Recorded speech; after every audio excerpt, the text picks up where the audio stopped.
This is Jubby TV. I remember in 2013, I was watching the BET Awards, and it was this great performance. They had Charlie Wilson, there was Pharrell, there was Justin, and I think it may have been one other person as well.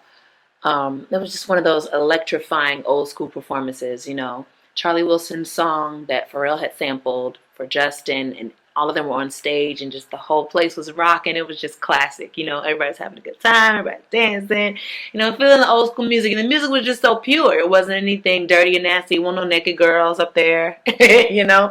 It was just like us enjoying the music, having a good time, just celebrating whatever.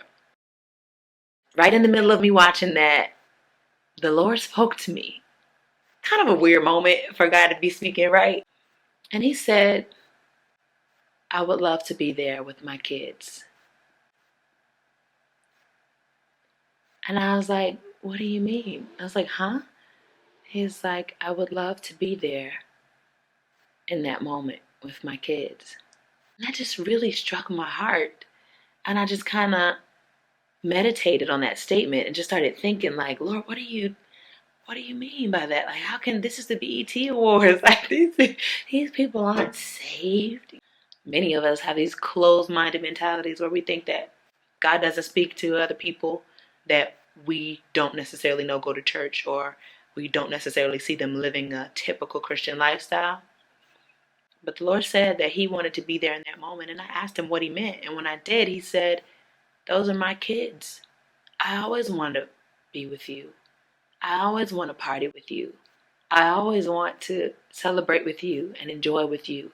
Man separated me from them. I didn't want it to be that way. I was like, oh my gosh. Man, what would that look like if God came down and partied with us at the BET Awards nonetheless? How would our lives be different? How would our world be different? How does God even party? Something to think about, right? God wants to party with His people again. We may not be very familiar with what that looks like, but man, we got to be open. And I think our generation needs to wake up, because there are a lot of Justins and Pharrells and Charlie Wilsons who God wants to party with. But somebody's got to be listening to hear Him say it. This is Jubby TV.